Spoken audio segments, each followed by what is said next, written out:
आइए हम आराधना आरंभ करेंगे। त्रिएक परमेश्वर पिता और पुत्र और पवित्र आत्मा के नाम से आमीन। सर्वशक्तिमान परमेश्वर पिता, इस समय आपको धन्यवाद देते हैं अब तक के रक्षा अनुग्रह के निमित्त। विशेष करके धन्यवाद देते हैं आज के पवित्र दिन के लिए कि आज के पवित्र दिन को देखने का अवसर प्रदान किया है। और इस समय जबकि आपका आराधना स्तुति और धन्यवाद करना चाहते हैं, इसलिए अपने उपस्थिति अगुवाई को हमारे बीच में दे। हम हर एक के मन हृदय को शुद्ध पवित्र कर, ताकि हम इस समय शुद्धता पूर्व से आपका महिमा स्तुति और धन्यवाद कर सकें, हमारे प्रभु यीशु ख्रिस्त के द्वारा आमीन। हम लोग गीत गाएंगे, गीत नंबर 297, गीत नंबर 297, 297।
जब तक प्रभु मिल सकता है उसको ढूंढ लो, जब तक वह समीप है उसको पुकार लो। प्रभु यीशु ख्रिस्त का अनुग्रह, परमेश्वर का प्रेम और पवित्र आत्मा की सहभागिता आप सबके साथ रहे और आपके साथ भी रहे। शुद्धता की प्रार्थना एक साथ अंगीकार करें। हे सर्वशक्तिमान परमेश्वर, तेरे सम्मुख सबके हृदय खुले हैं। तू सबका विलासाओं को जानता है और तुझसे कोई भी भेद छिपा नहीं है। अपने पवित्र आत्मा की प्रेरणा से हमारे हृदय विचारों को शुद्ध कर कि हम तुझसे पूर्ण रूप से प्रेम करें और योग रीति से तेरे पवित्र नाम की स्तुति करें, हमारे प्रभु ख्रिस्त के द्वारा। आमीन।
हम प्रार्थना करें।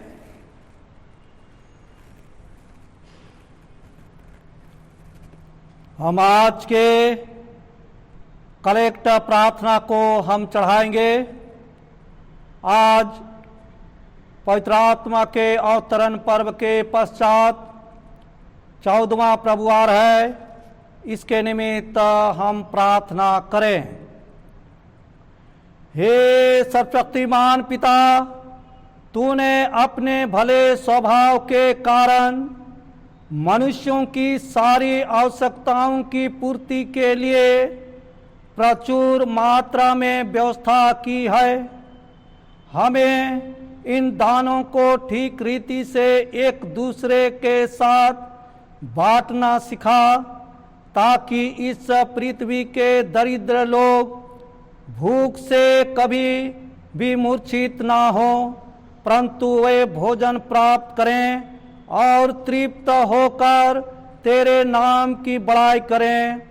हमारे प्रभु यीशु ख्रिस्त के द्वारा, जो तेरे और पवित्र आत्मा के साथ एक परमेश्वर अब और सदा जीता और राज्य करता है। आमीन। हे परमेश्वर, तूने सब जाति के मनुष्यों को एक ही लहू से सारी पृथ्वी पर वास करने के लिए उत्पन्न किया और अपने धन्य पुत्र को इसलिए भेजा कि जो दूर हैं और जो निकट हैं दोनों को मेल का प्रचार करें। यह वर दे कि इस देश के सब लोग तुझे टटोल कर पाएं, और हे स्वर्गीय पिता, उस प्रतिज्ञा को शीघ्र पूरा कर जो तूने की है कि मैं सारे मनुष्यों पर अपना आत्मा उंडेलूंगा। हमारे त्राता यीशु ख्रिस्त के द्वारा। आमीन। इस समय हमारे पेरिस के लिए, डायसिस के लिए हम प्रार्थना करें। हे सर्वशक्तिमान और सनातन परमेश्वर, तू स्वर्ग और पृथ्वी की सब वस्तुओं का शासन करता है। दया कर हम तेरे दास और दासियों की प्रार्थना सुन और इस पेरिस और डायसिस को जो कुछ उसकी आत्मिक भलाई के लिए आवश्यक है सो दे। विद्यालय जिनमें युवक युवतियां तेरे विश्वास और भय में प्रतिपालन पाएं, सेवक जो तेरे दाक बारी के इस भाग में काम करें, उपासनालय जिनमें पवित्रता की शोभा रहे, विश्वासियों को स्थिर और दृढ़ कर, बालकों की रक्षा और अगुवाई कर, बीमारों और दुखितों की सुधि ले और उन्हें चंगा कर, मरते हुओं को शांति दे, दुष्टों के मन फिरा और नम्र कर, निश्चिंतों को जगा, गिरे हुओं को उठा, पश्चातापियों को संभाल, अविश्वासियों को अपनी ओर खींच, अपने सत्य की वृद्धि में सब विघ्न दूर कर, और यह वर दे कि सब एक चित और एक मन से तेरी कलीसिया के झुंड में मिले जुले रहें, ताकि तेरे नाम की प्रतिष्ठा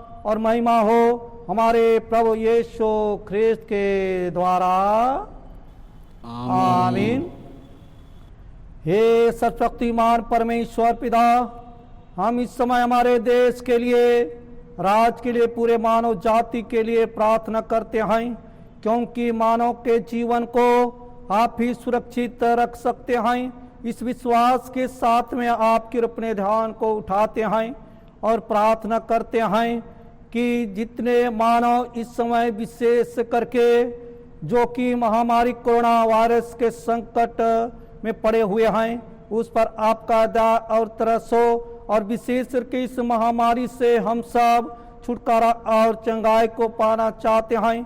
तो दया कर ताकि इस महामारी से हम सब छुटकारा को देख सकें, और जिसके द्वारा कि आपका महिमा, स्तुति और धन्यवाद हो सके हमारे प्रभु यीशु ख्रिस्त के द्वारा। आमीन। हम इस समय विशेष रूप से हम प्रार्थना करें जो कि दुख में, तकलीफ में है, बीमारी में है, और विशेष करके इन प्रियों के लिए हम प्रार्थना करें जो कि प्रार्थना निवेदन व दी हैं, और विशेष करके बीना क्रिकेटा जो कि कोरोना पॉजिटिव है उसके लिए, और मिसेस तोपनो और मिस्टर पीटर चंपिया जो कि बीमारी हालत में, इसके निमित्त हम प्रार्थना चढ़ाएं। हे सर्वशक्तिमान परमेश्वर पिता, हम इस समय जो कि दुख में, तकलीफ में है, बीमारी में है, चिंता में है, समस्या में है, उनके निमित्त हम प्रार्थना करते हैं, क्योंकि आप तो दया करने वाले प्रभु हैं। आप दुख में वह दिलासा देने वाले हैं और बीमारी से आप छुटकारा देने वाला महान प्रभु हैं।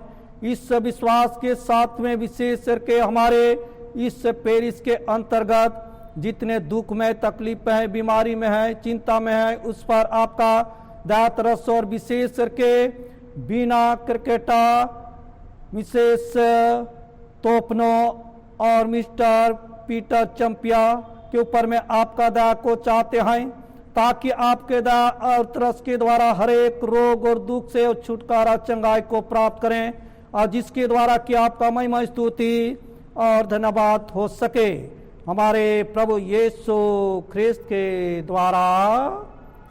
आमीन।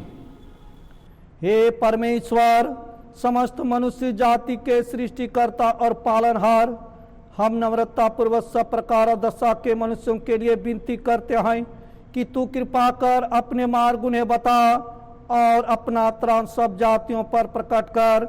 विशेषकर हम कैथोलिक कलीसिया की भलाई के लिए प्रार्थना करते हैं कि तेरे दायमा आत्मा से उसकी ऐसी प्रेरणा अगुवाई हो कि जितने अपने को क्रिश्चियन कहते और बताते हैं वे सत्य के मार्ग पर पहुंचाए जाएं और विश्वास को आत्मा की एकता और मेल के बंधन और चाल चलन की धार्मिकता से धरे रहें। निदान जितने तन मन अथवा धन के किसी क्लेश व दुख में पड़े हैं, उन्हें हम तेरी पितृ तुल्य दया को सौंपते हैं कि तू कृपा कर जैसी उनकी आवश्यकता है वैसे उन्हें शांति और छुटकारा दे, उनके दुखों में उन्हें धीरज दे और उनके सब क्लेशों से उन्हें सुख के साथ पार कर दे। हम यीशु ख्रिस्त के निमित्त मांगते हैं। आमीन। हम इस समय पवित्र शास्त्र से परमेश्वर का वचन सुनेंगे। पहला पाठ। अभी के लिए पहला पाठ वचन उत्पत्ति नामक पुस्तक उसका 41 अध्याय पद संख्या 49 और 53 से 57 पद तक। उत्पत्ति 41 उसका 49 और 53 से 57 पद तक। यहाँ ऐसा लिखा है, सो यूसुफ ने अन्न को समुद्र की बालू के समान अत्यंत बहुतायत से राशि राशि करके रखा, यहाँ तक कि उसने उनका गिनना छोड़ दिया क्योंकि वे असंख्य हो गई। और मिस्र देश के सुकाल के वे 7 वर्ष समाप्त हो गए और यूसुफ के कहने के अनुसार 7 वर्षों के लिए अकाल आरंभ हो गया और सब देशों में अकाल पड़ने लगा, परंतु सारे मिस्र देश में अन्न था। जब मिस्र का सारा देश भूखों मरने लगा, तब प्रजा फिरौन से चिल्ला चिल्ला कर रोटी मांगने लगी और वह सब मिस्रियों से कहा करता था, यूसुफ के पास जाओ और जो कुछ वह तुमसे कहे वही करो। सो जब अकाल सारी पृथ्वी पर फैल गया और मिस्र देश में काल का भयंकर रूप हो गया, तब यूसुफ सब भंडारों को खोल खोल के मिस्रियों के हाथ अन्न बेचने लगा। सो सारी पृथ्वी के लोग मिस्र में अन्न मोल लेने के लिए यूसुफ के पास आने लगे, क्योंकि सारी पृथ्वी पर भयंकर अकाल था। यहाँ तक ये परमेश्वर का वचन है। परमेश्वर का धन्यवाद हो। मंडली खड़ी हो जाएगी। इस समय हम सब भजन संहिता सुनेंगे। भजन संहिता के लिए हम लोग खड़े हो जाएंगे। भजन संहिता 145 8 और 9 पद और 15 से 17 पद और 19 पद। भजन संहिता 145 8 और 9 15 से 17 और 19 पद। इसे हम प्रतिवाद करते हुए पढ़ेंगे। यहोवा अनुग्रहकारी और दयालु, विलंब से क्रोध करने वाला और अति करुणामय है। यहोवा सबों के लिए भला है और उसकी दया उसकी सारी सृष्टि पर है। 15 से आगे, सबों की आंखें तेरी ओर लगी रहती हैं और तू उनको आहार समय पर देता है। तू अपनी मुट्ठी खोलकर सब प्राणियों को आहार से तृप्त करता है। यहोवा अपनी सब गति में धर्मी और अपने सब कामों में करुणामय है। वह अपने डरवैयों की इच्छा पूरी करता है और उनकी दुहाई सुनकर उनका उद्धार करता है। परमेश्वर पिता, पुत्र और पवित्र आत्मा की महिमा हो, जैसे आदि में थी और अब है और सदा युगानुयुग होती रहेगी। आमीन। मंडली बैठ जाए। इस समय हम दूसरा पाठ वचन सुनेंगे। आज का ठहराया गया दूसरा पाठ वचन है प्रेरितों के काम, उसका 14 अध्याय 8 से 18 तक। प्रेरितों के काम, उसका 14 अध्याय 8 से 18 तक। लुस्त्रा में एक मनुष्य बैठा था जो पाँवों का निर्बल था। वह जन्म से ही लंगड़ा था और कभी ना चला था। वह पौलुस को बातें करते सुन रहा था। पौलुस ने उसकी ओर टकटकी लगाकर देखा कि उसे चंगा हो जाने का विश्वास है, और ऊंचे शब्द से कहा, अपने पाँवों के बल सीधा खड़ा हो। तब वह उछलकर चलने फिरने लगा। लोगों ने पौलुस का यह काम देखकर लुकाउनिया की भाषा में ऊंचे शब्द से कहा, देवता मनुष्यों के रूप में होकर हमारे पास उतर आए हैं। उन्होंने बरनबास को जियुस और पौलुस को हिरमेस कहा, क्योंकि वह बातें करने में मुख्य था। जियुस के उस मंदिर का पुजारी जो उनके नगर के सामने था, बैल और फूलों के हार फाटकों पर लाकर लोगों के साथ बलिदान करना चाहता था। परंतु बरनबास और पौलुस प्रेरितों ने जब यह सुना तो अपने कपड़े फाड़े और भीड़ में लपके और पुकार कर कहने लगा, हे लोगों, तुम क्या करते हो? हम भी तो तुम्हारे समान दुख सुख भोगी मनुष्य हैं और तुम्हें सुसमाचार सुनाते हैं कि तुम इन व्यर्थ वस्तुओं से अलग होकर जीवते परमेश्वर की ओर फिरो, जिसने स्वर्ग और पृथ्वी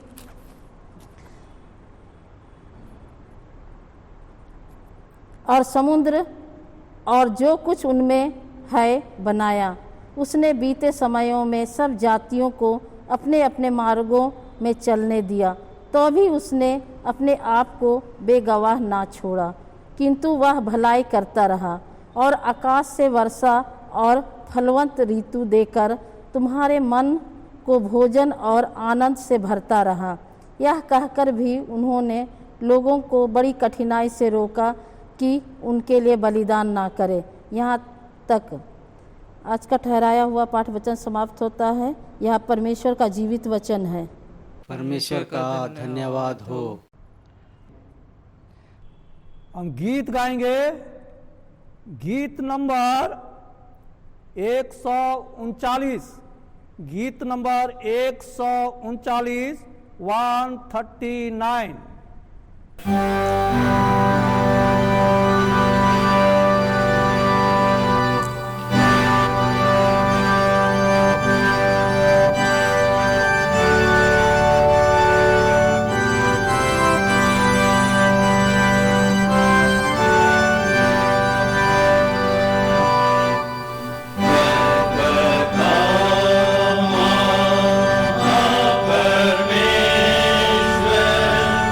बाटे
सुसमाचार पवित्र मत्ती रचित सुसमाचार और उसके 14वें अध्याय में लिखा है और उसके 13वें पद से सुसमाचार आरंभ होती है।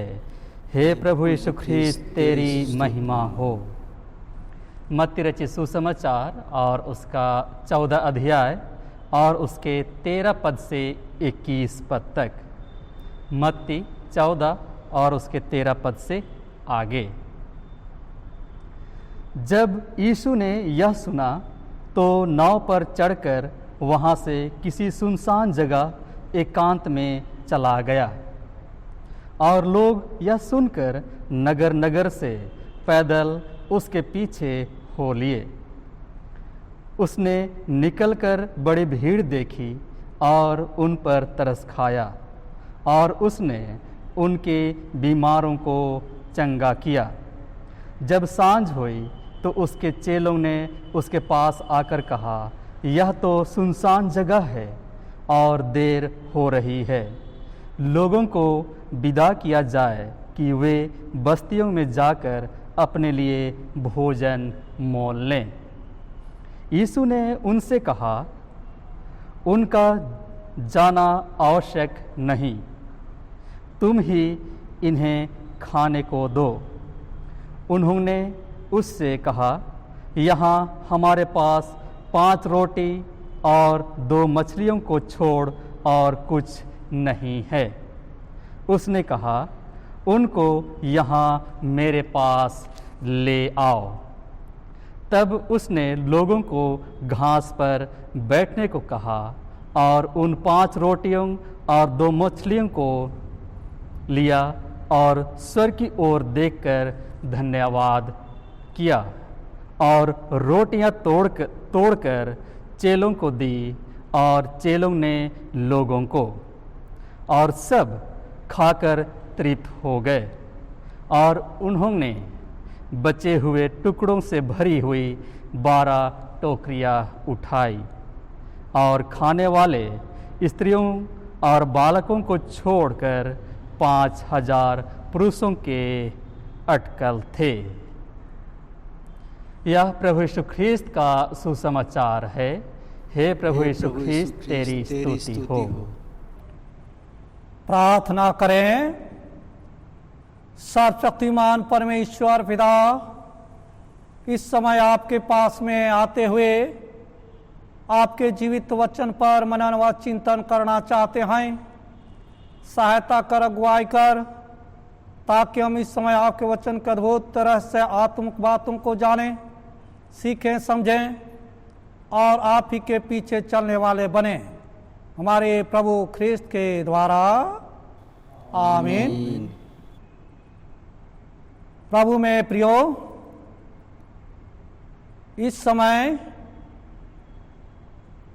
आज का जंत्री पाठ के अनुसार में ध्यान करने का विषय रखा गया है, वह है परमेश्वर भूखों के लिए भोजन की व्यवस्था करता है। विषय है परमेश्वर भूखों के लिए भोजन की व्यवस्था करता है। और इस विषय को ध्यान देने के लिए सबसे पहले मैं मानव के आरंभिक जीवन की ओर आपका ध्यान को मैं लाना चाहूँगा। परमेश्वर जब मनुष्यों को बनाया तो उस समय उसका ध्यान मनुष्य का जो आवश्यकता थी उस पर रहा, और परमेश्वर जो है मनुष्य के आवश्यकता खास करके शारीरिक जीवन और आत्मिक जीवन दोनों आवश्यकता पर उसका विशेष रूप से उसका ध्यान रहा और उसके अनुसार में उन्होंने मानव के लिए प्रबंध भी किया। और यह प्रबंध, यह व्यवस्था परमेश्वर ने इसलिए किया ताकि मानव जो है जीवित रह सके। मानव को पूर्ण रूप से जीवित रहने के लिए परमेश्वर के दृष्टि में दो विशेष आवश्यकता होती है। शारीरिक जीवन के लिए भोजन की आवश्यकता होती है और इसी शरीर के अंदर में जो कि परमेश्वर ने मानव के सृष्टि के समय जो आत्मा को दिया है, उस आत्मा को जीवित रखने के लिए हम और आपको जो है परमेश्वर का वचन को सुनना व ग्रहण करने की आवश्यकता है। और विशेष रूप से आज के विषय के अनुसार में मैं आपका ध्यान को मनुष्य के शारीरिक जीवन के लिए जो आवश्यक है उस पर आपका ध्यान को मैं लाना चाहूँगा। और इसके लिए मैं एक पद को मैं पढ़ना चाहूँगा जो कि हम पाते हैं उत्पत्ति नामक पुस्तक, उसके पहला अध्याय, उसके 29 पद में यहाँ इस प्रकार से मिलता है। फिर परमेश्वर ने कहा, सुनो, जितने बीज वाले छोटे छोटे पेड़ सारी पृथ्वी के ऊपर हैं और जितने वृक्षों में बीज वाले फल होते हैं वे सब मैंने तुमको दिए हैं, वे तुम्हारे भोजन के लिए है। इस पद के अनुसार में यह मालूम होता है कि मानव के शारीरिक जीवन के लिए जो आवश्यकता है उस आवश्यकता को परमेश्वर जो है आरंभ में ही वह प्रबंध कर दिया ताकि उसके द्वारा हम सब अपने शरीर को जो है जीवित रख सके। फिर भी आज जो है हम मानो यह भोजन वस्तु के लिए हम सब चिंतित रहते हैं। चिंतित क्यों रहते हैं कि उसे हम किस प्रकार से अर्जित करें, किस प्रकार से उसको हम प्राप्त करें। और इस बात को जो है या चिंता को अगर बाइबल के अनुसार में देखें तो प्रभु यीशु मसीह जो है मानव के जो चिंता का विषय है उस पर उसका दृष्टि गई। जैसे कि हम पाते हैं मत्ती रचित सुसमाचार उसके 6 अध्याय उसके 25 से 26 तक अगर हम देखें तो यहाँ इस प्रकार से हम पाते हैं, इसलिए मैं तुमसे कहता हूं कि अपने प्राण के लिए यह चिंता ना करना कि हम क्या खाएंगे और क्या पिएंगे, और ना अपने शरीर के लिए कि क्या पहनेंगे। आगे हम 26 से देखेंगे, आकाश के पक्षियों को देखो, वे ना बोते हैं ना काटते हैं और ना खतों में बटोरते हैं, फिर भी तुम्हारा स्वर्गीय पिता उनको खिलाता है। या प्रभु यीशु मसीह ने कहा कि मानव जो है किस प्रकार से अपने शरीर के लिए चिंतित रहते हैं, लेकिन उसके लिए विशेष रूप से मैं 26 पद पर आपका ध्यान को मैं लाना चाहूंगा, जिसमें प्रभु यीशु मसीह ने कहा कि आकाश के पक्षियों को देखो, वे ना बोते हैं, ना काटते हैं और ना खतों में बटोरते हैं, फिर भी तुम्हारा स्वर्गीय पिता उनको खिलाता है। यहां पर जो है प्रभु यीशु मसीह आकाश के पक्षियों को देखने के लिए क्यों कहा? उनके जीवन को देखेंगे तो पक्षी जो है अपने पेट को भरने के लिए वह सुबह से ही वह निकल पड़ता है, ताकि उसके पेट के लिए जो भोजन की आवश्यकता है वह आवश्यकता उपलब्ध हो।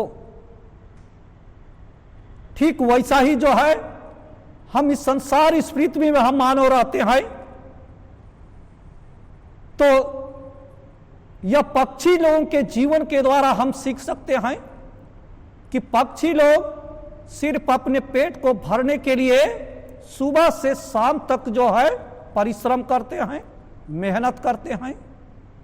मैं सोचता हूं उस बात पर जो है प्रभु यीशु मसीह हम और आपको ध्यान देने के लिए वह कह रहा है, ताकि उसके जीवन के द्वारा हम सीखें कि जिस प्रकार से पक्षी जो अपने पेट भरने के लिए परिश्रम करते हैं, मेहनत करते हैं, ठीक वैसा ही हम इस संसार में रहते हुए हम और आपको क्या करना है? परिश्रम करना है, मेहनत करना है और बाकी चिंता जो है परमेश्वर के हाथ में डाल देना है।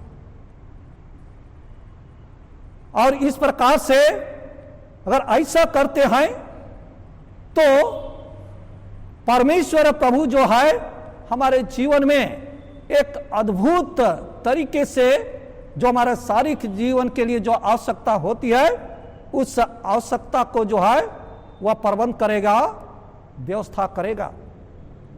और इसके लिए मैं 2 घटना को मैं रखना चाहूंगा। पहला जो है पुराना नियम से इस्राएलियों के जीवन की ओर अपने ध्यान को लाएंगे, और इसके बारे में हम अगर देखेंगे निर्गमन उसके 16 अध्याय उसके 1 से आगे पद को अगर देखेंगे तो यहां पर जो है इस्राएली लोगों के जीवन के बारे में विशेष रूप से वर्णन किया गया है। इस्राएली लोग जो कि मिस्र देश से वह मूसा के अगुवाई में वह उस दासत्व के जीवन से निकाले गए, और ऐसे स्थान, ऐसे जगह पर पहुंचते हैं जहां पर कि जंगल था। और जब जंगल में थे तो उस समय इस्राएली लोगों को वह भूख लगता है, भोजन की आवश्यकता थी, और इसके लिए इस्राएली लोग जो है चिंतित रहते हैं कि भोजन जो है कहां से वह उपलब्ध होगा। और इसके लिए जो है जो अगुवाई कर रहे थे अर्थात मूसा और हारून के ऊपर में इस्राएली लोग क्रोधित होने लगते हैं, और वे लोग कहते हैं कि हम सबों को जो है इस जंगल में जो है भूखे मरने के लिए ले आए हो।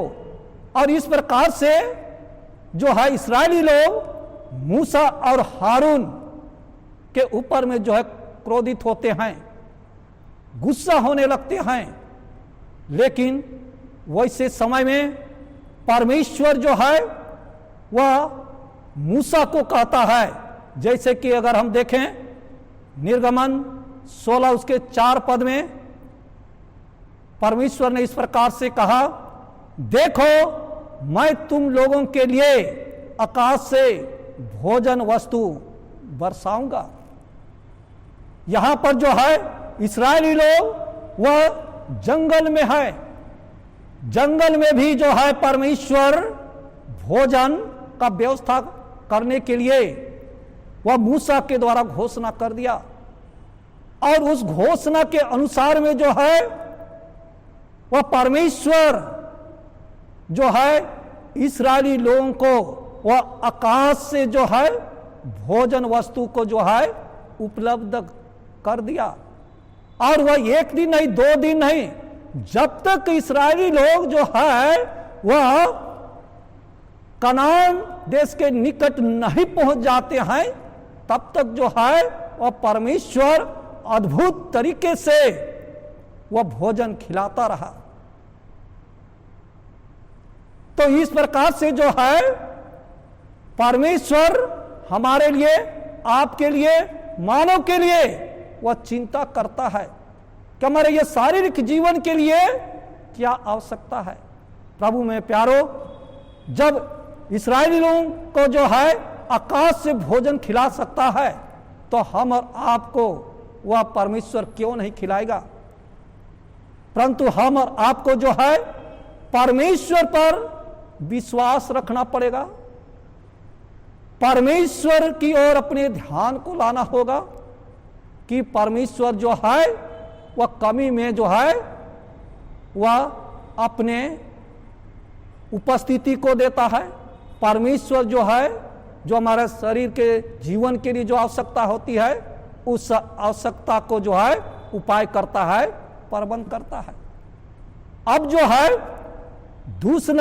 दूसरा घटना को मैं बताना चाहूंगा, जो कि हम आज के सुसमाचार में हम लोग सुन रहे थे कि भीड़ है 5000, और 5000 जो है वह प्रभु यीशु के पास में जो है आए हुए हैं, और जिसके बारे में हम पाते हैं मत्ती रचित सुसमाचार उसके 14 अध्याय 13 से आगे हम लोग पाते हैं। यह भीड़ जो है वह यीशु के पास में आए हैं, और एक आशा, एक विश्वास को लेकर के वह आते हैं। मैं सोचता हूं कि बहुत सारे लोग बीमारी में थे, बीमारी से छुटकारा प्राप्त करने के लिए प्रभु यीशु मसीह के पास में आए होंगे, और बहुत लोग जो ऐसे होंगे जो कि प्रभु यीशु मसीह के जो है वचन को सुनने के लिए आए होंगे, और उस पर प्रभु यीशु मसीह का दृष्टि जाती है कि उनका आवश्यकता क्या है। तो जैसे कि हम लोग सुसमाचार में हम लोग सुनते हैं या पाते हैं कि जो रोगी थे उस रोगी को जो है प्रभु यीशु मसीह ने छुटकारा दिया, चंगाई दिया, और उस समय जो है विशेष रूप से हम लोग पाते हैं वह है कि चेले लोग जो थे उस भीड़ के लिए चिंता करते हैं। चिंता क्या था? क्योंकि शाम हो रहा था, भीड़ काफी थी, उनके पास में उनके दृष्टि के अनुसार में जो भोजन नहीं था, और इसलिए जो प्रभु यीशु मसीह के चेले लोग थे वे लोग प्रभु यीशु मसीह को बोलते हैं कि भीड़ को जो है विदा किया जाए, ताकि गांव में, बस्ती में जाकर के टिकेंगे और अपने लिए जो भोजन की आवश्यकता है उस आवश्यकता को पूरा कर पाएंगे। तो उस समय जो है वह प्रभु यीशु मसीह क्या बोलते हैं कि तुम ही जो है इन्हें खाने को दो। तो उस समय उत्तर क्या आता है? उत्तर यही था कि 5 रोटी और 2 मछली था। और जब इस बात को प्रभु यीशु मसीह के पास में प्रकट करते हैं तो प्रभु यीशु मसीह क्या बोलते हैं? उसे मेरे पास में ले आओ। और जब प्रभु यीशु मसीह बोलते हैं तो जिस व्यक्ति के पास में यह खाने की वस्तु थी, अर्थात 5 रोटी और 2 मछली, उसको प्रभु यीशु मसीह के पास में ले आते हैं। और जब ले आते हैं तो सबसे पहले प्रभु यीशु मसीह क्या करते हैं? परमेश्वर पिता को धन्यवाद देते हैं। तो यहां पर जो है प्रभु यीशु मसीह भी जो पिता परमेश्वर को धन्यवाद दिया। क्यों दिया? क्योंकि यह भोजन वस्तु को जो है वह उपलब्ध करने वाला या दाता जो है परमेश्वर पिता है। और इसलिए प्रभु यीशु मसीह ने सबसे पहले परमेश्वर पिता को धन्यवाद दिया। हमारे लिए, आपके लिए शिक्षा यही है, जब भी हम वह भोजन वस्तु को ग्रहण करते हैं तो हम सबों को जो है आवश्यक रूप से परमेश्वर पिता को धन्यवाद देना है। क्यों धन्यवाद देना है? क्योंकि हमारा भोजन वस्तु का प्रबंध करने वाला, व्यवस्था करने वाला परमेश्वर पिता है। और इसलिए हम और आपको परमेश्वर पिता को जरूर से जरूर धन्यवाद देना है। और इस प्रकार से प्रभु यीशु मसीह जो है धन्यवाद देने के पश्चात वह लोगों को कहता है कि सभी लोगों को जो है बैठा दो।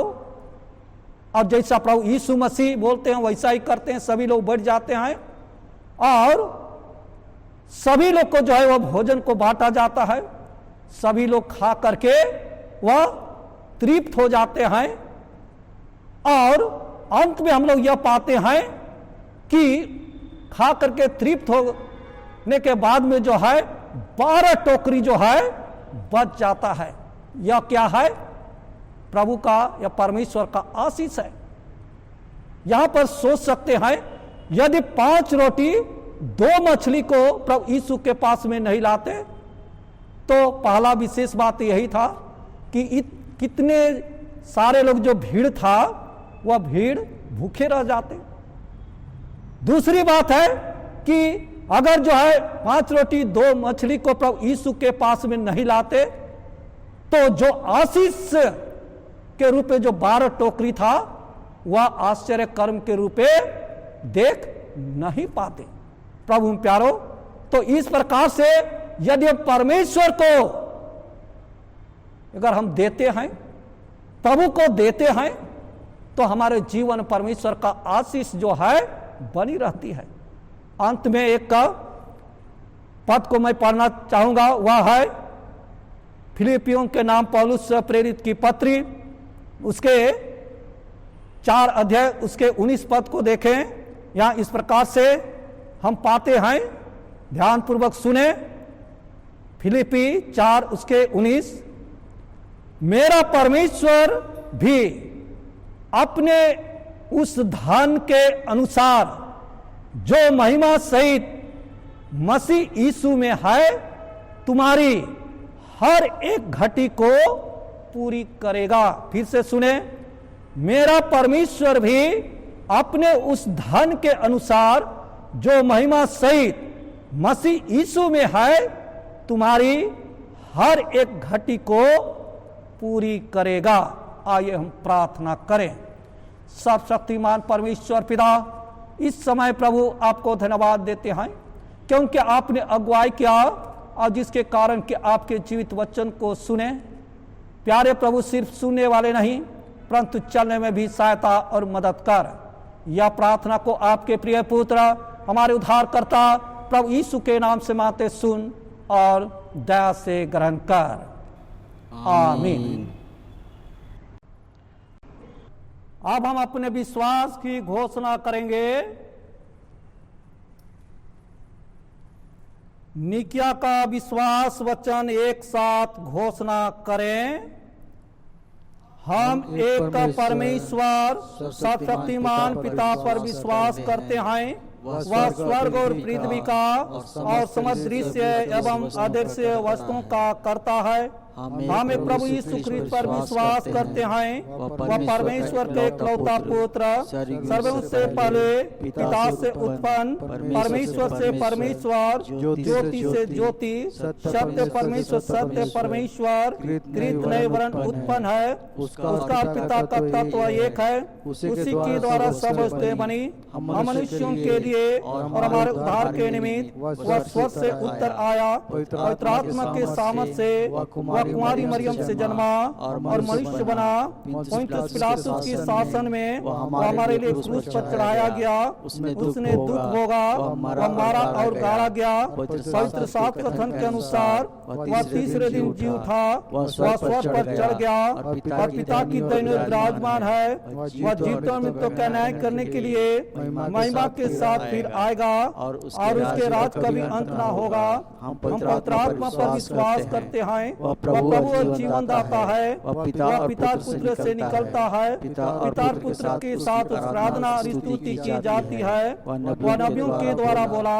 हमें पवित्र सौलों के और प्रेरित कलीसिया पर विश्वास करते हैं, हम पापों के क्षमा के लिए एक बपतिस्मे को मानते हैं, हम मृत्यु के पुनरुत्थान की और आने वाले युग के जीवन की प्रतीक्षा करते हैं। आमीन। आमीन।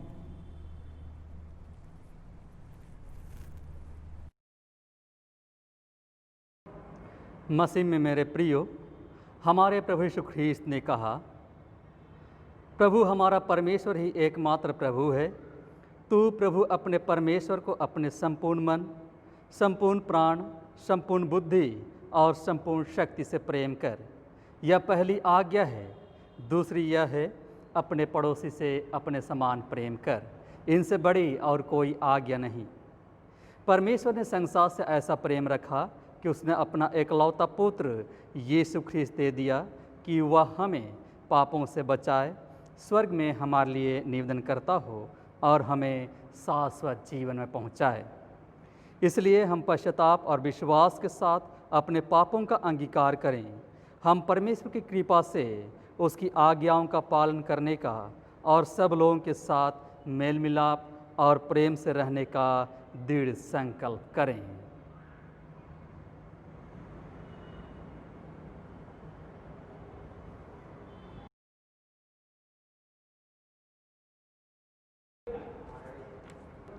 पाप स्वीकार की प्रार्थना हम एक साथ कहें। हे सर्वशक्तिमान परमेश्वर, हमारे स्वर्गीय पिता, हमने मन, वचन और कर्म से तेरे विरुद्ध और एक दूसरे के विरुद्ध पाप किया है। हमने अपनी अज्ञानता और दुर्बलता के कारण और जानबूझकर भी बुराई की है और भलाई करने में असफल रहे हैं। इन सब पापों के लिए हम सचमुच खेदित हैं और अंतःकरण से पश्चाताप करते हैं। तेरे पुत्र यीशु ख्रीस्त ने हमारे लिए अपने प्राण दिए, उसी कारण हमने जो पाप किए हैं उनको क्षमा कर और यह वर दे कि भविष्य में हम नया जीवन पाकर सदा तेरी सेवा करें, ताकि तेरे पवित्र नाम की महिमा हो। आमीन।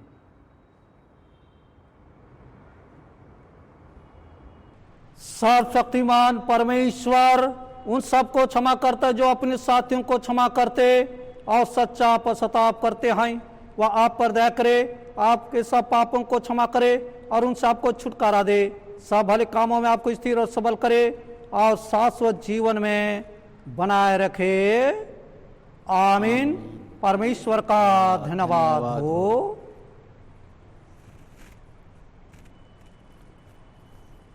भय और श्रद्धा के साथ में अपने अपने चढ़ावे को चढ़ाते हुए गीत गाएंगे। गीत नंबर 166, गीत नंबर 166, 166।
सर्वशक्तिमान परमेश्वर पिता, हम इस समय यह भेंट या दान को आपके पास में लाते हैं। इसे स्वीकार कर, आशीष कर, ताकि आपका महिमा और स्तुति के कार्य में आ सके, हमारे प्रभु ख्रिस्त के द्वारा। आमीन। हे प्रभु हम पर दया कर, हे ख्रिस्ट हम पर दया कर। हे प्रभु हम पर दया कर। हे हमारे पिता, तू जो स्वर में है, तेरा नाम पवित्र माना जाए, तेरा राज आए, तेरी इच्छा जो स्वर पूरी होती है वैसे पृथ्वी पर भी हो। हमारे प्रतिदिन की रोटी आज हमें दे, और हम अपराधों को क्षमा कर जैसे हमने अपने अपराधों को क्षमा किया है, और हम परीक्षा में ना डाल परंतु बुराई से बचा, क्योंकि राज और सामर्थ और महिमा जुगान जो तेरे ही है। आमीन।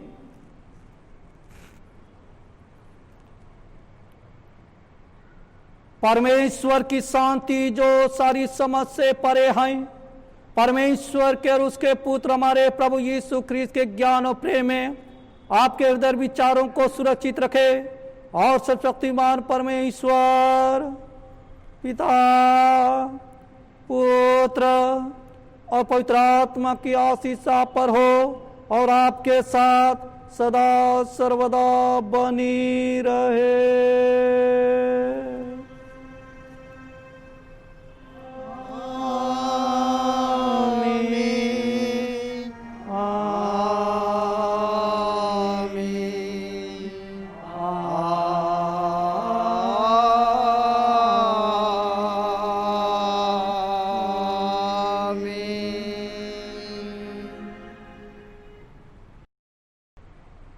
गीत गाएंगे, गीत नंबर 196, गीत नंबर 196, 196।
सर्वशक्तिमान परमेश्वर पिता, इस समय फिर से आपको धन्यवाद देते हैं क्योंकि आप अपनी उपस्थिति अगुवाई को दिया और जिसके कारण कि आप आराधना स्तुति और धन्यवाद हम सब करने पाए हैं। सेवा आराधना में किसी भी रूप से भूल चुक हुई है, दया करके हम सबों को क्षमा कर दे और हम हर एक को सच्ची आराधना स्तुति करने के लिए सिखला, ताकि हम सब आत्म सच्चाई से होकर के आपका आराधना स्तुति और धन्यवाद करने पाएं। और इस समय धन्यवाद देते विशेष रूप से सुरेंद्र तिगा के जीवन को स्मरण करते हैं, क्योंकि प्यारे प्रभु वह शारीरिक रूप से दुर्बल है, कमजोर है, बीमारी हालत में है। और ऐसे समय में प्यारे प्रभु आपके सेवकदास होने के नाते आपके अपने ध्यान को उठाते हुए उनके निमित्त प्रार्थना करते हैं कि आपका दया, आपका तरस हो, ताकि आपका दया के द्वारा हर एक रोग और दुख से वह छुटकारा चंगाई को प्राप्त करें और जिसके द्वारा कि आपका महिमा स्तुति और धन्यवाद होने पाए। एक एक बातों के निमित्त इस समय आपको धन्यवाद देते हैं और धन्यवाद और दीनी प्रार्थना को आपके प्रिय पुत्र हमारे उद्धारकर्ता प्रभु यीशु के नाम से माते सुन और दया से ग्रहण कर। आमीन। प्रभु आपके साथ रहे और आपके साथ हम प्रभु को धन्य कहें। धन्यवाद हो। हम कुशल से विदा हों प्रभु के नाम से। आमीन। यीशु सहाय। सबों को बहुत बहुत धन्यवाद कि सबों ने हमारे साथ ऑनलाइन चर्च सर्विस में अपना अपना सहयोग दिया और परमेश्वर के शारीरिक और आत्मिक जीवन को एक वचन के साथ, एक सामर्थ के साथ इस जगत में हर एक हमने प्राप्त किया है। तो आइए हम प्रत्येक प्रभु में होकर के अपने जीवन को निरंतर बढ़ाएं और इस जगत पर जीत प्राप्त कर सकें। सबों को पुनः यीशु सहाय और धन्यवाद।